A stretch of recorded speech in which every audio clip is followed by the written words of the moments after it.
Welcome to Michigan in Focus.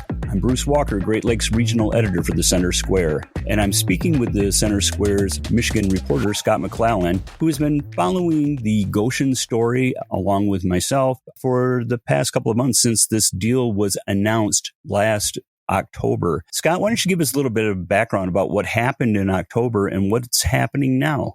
So Governor Gretchen Whitmer announced that Michigan taxpayers will be footing at least $715 million for Gotion's new electric vehicle battery plant in Mecosta County. As previously approved, this would require 408 acres in Green Township and 115 acres in Big Rapids Township. So the Michigan Strategic Fund approved a total of $715 million. Now, that's broken down as $125 million for critical infrastructure grant, a 30-year property tax grant in the form of a Renaissance zone to Mecosta County, and $50 million additional grant. Gotion says that the factory will create 2,350 jobs. So all told, this is going to be better than $2 billion investment by Gotion in Mecosta County, of which $1.14 billion will be some type of abatement or incentive. And one of the big abatements is 30 years of property tax abatement in the township, and I'm not sure about the county or what have you, but that's a pretty significant amount. And on April 5th, Wednesday, there was a meeting where Gotion and local officials were to meet with the public to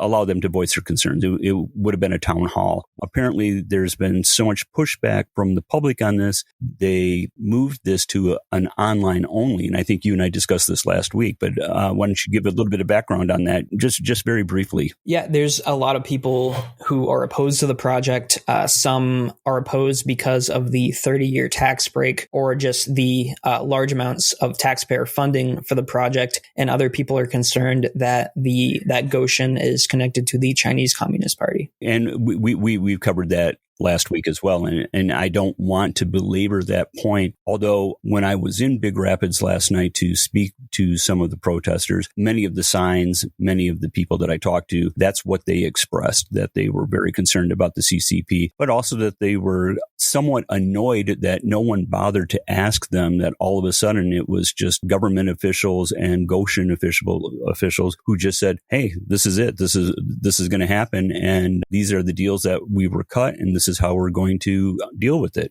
Yeah, several people I've talked to are not happy about the non-disclosure agreements that were signed around this deal, which probably also contribute to not exactly transparency. Right. And we have several political officials that present and past. Former U.S. Ambassador Pete Hoekstra has been discussing this. He was a U.S. ambassador to the Netherlands, and prior to that was in the U.S. House of Representatives.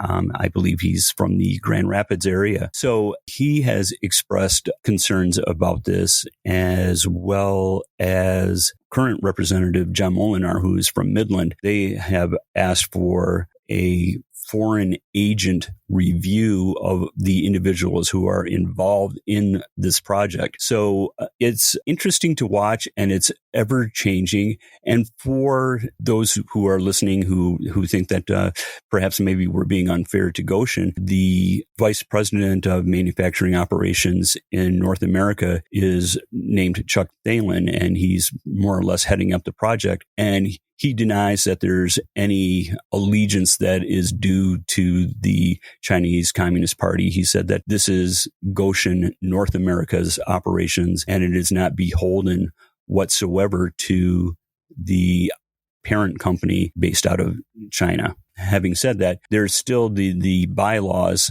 as we reported last week, that, essentially say that there must be some type of fealty expressed to the Chinese Communist Party. And he said that was written many, many years ago, and it's not really applicable to North America. And there are responses to that challenge that from former Representative Hoekstra. Listeners can keep up with this story and more at thecentersquare.com. This is Bruce Walker, Great Lakes Regional Editor for the Center Square. Please subscribe, and thank you for listening.